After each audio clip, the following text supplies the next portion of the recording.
Good morning mga kabiyahero. Tayo po ay aalis sa araw na ito at tayo po ipapunta po sa Batangas City para po dumalo na isang conference po doon. Okay, sa simbahan po ni Bishop Art Gonzales sa may Batangas City po. Alingalan, Batangas City. Ano po, at meron pong 2 oras at kalahati ayon po sa Google Maps ang ating pong biyahe. Pero siyempre hindi po natin ito makakaya ng 2.5 hours sapagkat tayo po ay meron po mga tigil along the way. Okay? At antabay lang kayo sapagkat tayo po ay mag-update kung nasaan na po tayo, kung saan po tayo tumigil, at kung tayo po ay nakarating na po doon sa ating pupuntahan sa Jesus the Anointed One Church doon po sa may Batangas City. Okay, see you mga kabiyahero.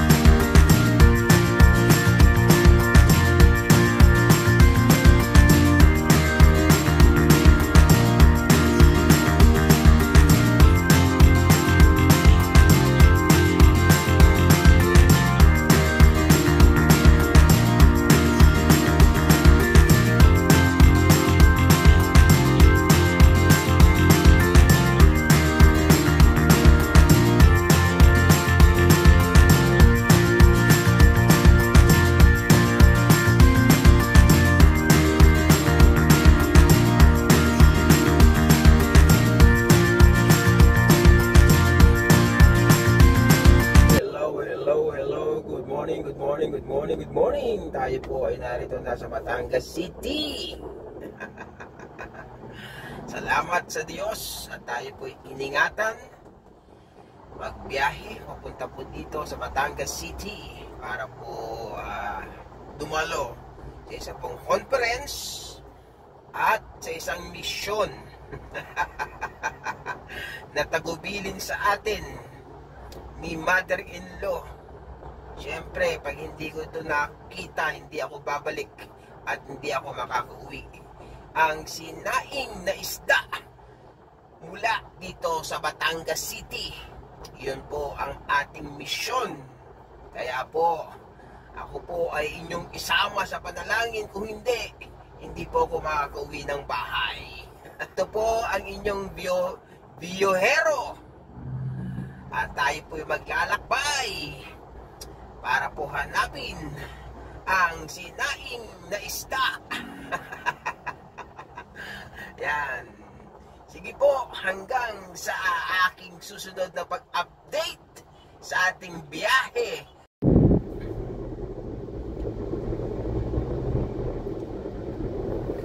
Mga taga-biyahero, malapit na po tayo sa ating pong destination. Tayo po ay a-attend sa isang conference dito po sa church ni Bishop Art Gonzales dito po sa Batangas City. Yan.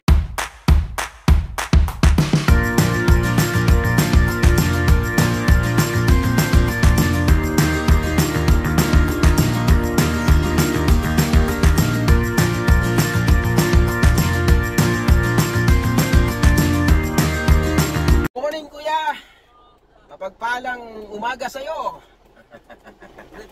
Opo, salamat. Yan po. Nakikita niyo po ang simbahan ng Jesus the Anointed One. Napakalaking simbahan. Yan. Okay. So tayo po ay magpapark po sa banda-banda dito na malilim. Yan. So yan po. Ang laki. Jesus the Anointed One Church. Okay. Ang laking simbahan. Meron pong school. Your destination is on the right. Yan. Opo, nandito na kami. Salamat po mga taga-biyahero. Tayo po ay maayos nakarating dito sa Batangas City. At tayo po ay pinatnubayan ng ating Diyos na mabuti. At ingatan pa rin tayo sa ating pag-uwi. Tayo po attend sa 3 days conference dito po sa church po ni Bishop Art Gonzales. At meron po tayong mission dito. Na ang ating pong mission ay hindi tayo makakauwi ng bahay kapag hindi po natin ito nakita. Walang iba kundi ang sinaing na isda gawa dito mismo sa Batangas City. Ayan po mga taga-Biyahero, tayo po ay nasa harapan ng simbahan ng Jesus the Anointed One Church. Alam niyo po ang simbahan nito ito po, napakalawak po ng kanila pong parking mula po dun sa entrance, basketball court. Alam niyo po itong simbahan na ito ni Bishop Art Gonzales dito sa Batangas City, bukod sa napakalaki po ng church ng kanilang sanctuary, ay meron po itong hotel. May mga rooms. At doon po sa likod, mamaya pupunta tayo, magtatry po tayo mag-video para po tingnan po yung mga rooms nila at saka po yung mga function hall. Doon po ginaganap ang conference. At kasi po madalas pong may conference po dito about healing and deliverance, kaya po meron po silang ginawang 8 floors na building na mga rooms para i-accommodate yung mga delegates every time na sila po ay mayroong conference. So sige po, mamaya ituturo ko po kayo kung tayo po ay mabibigyan ng pagkakataon.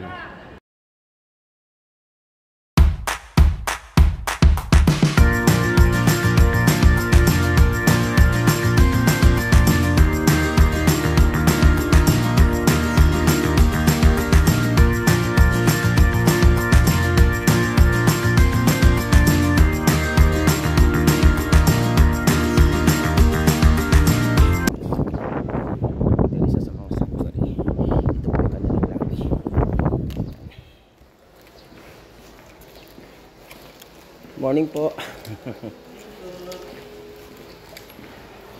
Punta na po tayo sa main sanctuary. Ang venue po ay nasa 8th floor. Paggamit ko ng elevator yan. Okay.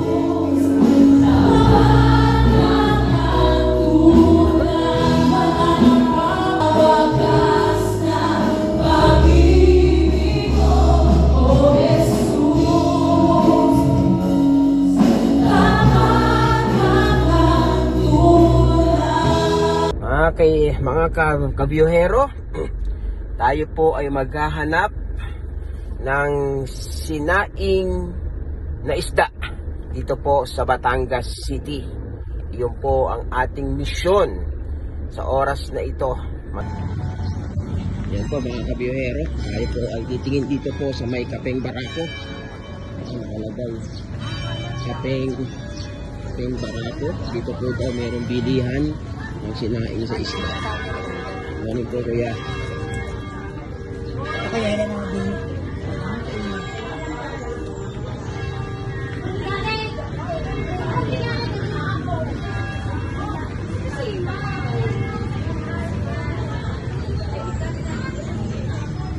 Ay, ito pala. Ito po ang bilihan ng sinaing. May galunggong. May ito sinaing tulingan, sinaing bangos. Ate, ano po to? Laing. Magano po? Ate, pagbili ng ano? Ito adobo gata, galunggong meron. Ito ano ba ang mas masarap dito? Gata, Don Pilas. Ano itong Don Pilas? Yun yung tambang. Tambang. Sa Batangas. Ligo, pag nalansa lata. Ligo. Oh, bigyan mo ako nito. Ilan? Ito ay pinapahanap pa sa akin. Yung dun pilas. Ano ba? Ano ba to? Kasi magkasama sa... Don Pilas. Ilan? Magkano po ba? 55, 60, pati lalagyan. Kung magkano Oh. lalagyan nyo na, ipapas Sige. na. Ilan? Yan na magkakasya dyan sa lalagyan. Ilan yan? Dalawa na. Don Pilas. Ano ba ang masarap dyan? Ilan na may masarap? Ano ito? Sinayang sa tulingan. Sanayin nga tuloy nga. Tapos sinaing na bangus. Ano kayo mas masarap dito? Dati magkakatitin nila. Sige, bigyan mo ako ng ano, Ilan eh. ng tulingan. Ate, magtatagal naman hanggang mamaya, ano? Wala pa yun. Dalawa rin. Dalawang sinayin na tulingan. Sa mga kabiyuhero, nagtagumpay po tayo. Nakakita tayo ng sinaing. Nakabiling-bilinan sa atin. Ito po sa Batangas City. At bigyan mo rin po ako ng ito. Pero ang laing to, di ba? Yeah. Aray, dalawang sinayin. Ano pala to? Tawag dito yung... Ang tawag dito? Puso. Tama ba? Langka. Langka.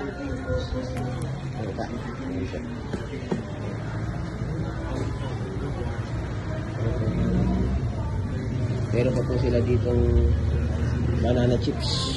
Ito. Magkano banana chips? Hindi, meron 75, 110, 40. Nasaan po yung 75? Yan, ang gitna. Ito po. Yeah. Matamis po. May tamis. May tamis. Yan.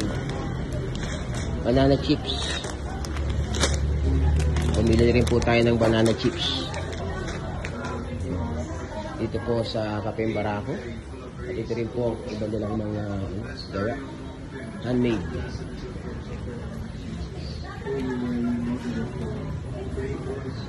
May bracelet po.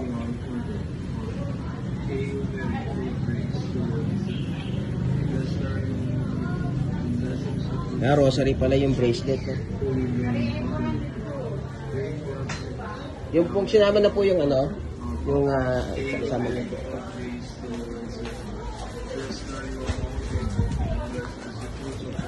Magkano po Kapeng Barako? Meron po bang ano, beans lang? Puro grain po ito eh. Ito. Ito, tsaka yun. Magkano po ito? 150. Ano po to? Dark rose po ito? Ito, 160. Itong dark rose po. Kasi ibang supplier. Ano po to? Ilang kilo po to kalahati? 1 pot lang po ito. Kapeng Barako.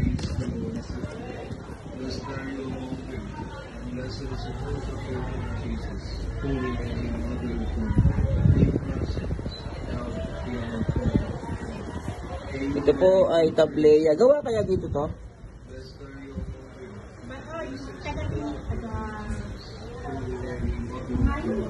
Gawa kaya sa Batangas to? Alin po? Ito ang gawang Batangas. Kasi ito nakarepay yung puro. Puro po ito. Ba't nakarep po? Nire-rep namin para kasi puro. Puro. Magkano po ito? 400. 200. Yan po. Tableya. Masarap talaga. Gawang Batangas. Masarap po daw ito. Sige, bibili ako nito. Apo. Ano yung mga nandyan nyo? Okay, so at least nagtagumpay tayo. Ang billing sa atin, wag akong uuwi kapag hindi ako nakabili ng sinaing sa isda. So makaka-uwi na po ako. Mga kabiyuhero. Yan po mga kabiyuhero, nagtagumpay po tayong nakabili po tayo ng sinaing na isda at bumili rin po tayo ng Kapeng Barako dito po sa Batangas City. Kapeng Barako, titikman po natin pampagising at saka bumili rin po tayo ng beans. Ito po. Beans dito po, Kapeng Barako. Ano po? At may binili din po tayo yung kanila pong special delicacies. Ang tawag po nila ay pakaskas. Ito po, pakaskas. Parang panutsa o bukayo. Matamis. Pero hindi ko po ito kakainin kasi bawal po sa akin. Pero binigay lang po kaya kinuha ko po. Sige po. Tayo po ay babiyahin na ulit. mga kabyuhero. Ang Ano yan? ginataan yata ito, isda. Yan yung sinaing sumunod. Ito, masarap ito. Yan yung sinaing sa... Eh, Ayun yung kita. gatas kay Don ano yung Don Gets. Ayan yung ano, Ito yung sinaing. tulingan. Ito yung sinaing na tulingan. Ito yun. Oh, yan din, ganyan. Yan yung sinaing na tulingan. Oh, masarap yan. Kulot-kulot ng ulam niyan, matipid. Kaya kumakain ka niyan. Umitin sila. Isang ganun na kanin, tak na kanin, isang But wait, kulot. there's more. But wait, there's more daw. Ano ito? Kakain? Yan ang delicacies ng Batangas City. Pagaspas daw, parang bukayo. Batangas. Pagaspas? Ang galing naman. Yan. Ayan ang ano, apple pie yan. Oh, ito ang champion. Yung champion.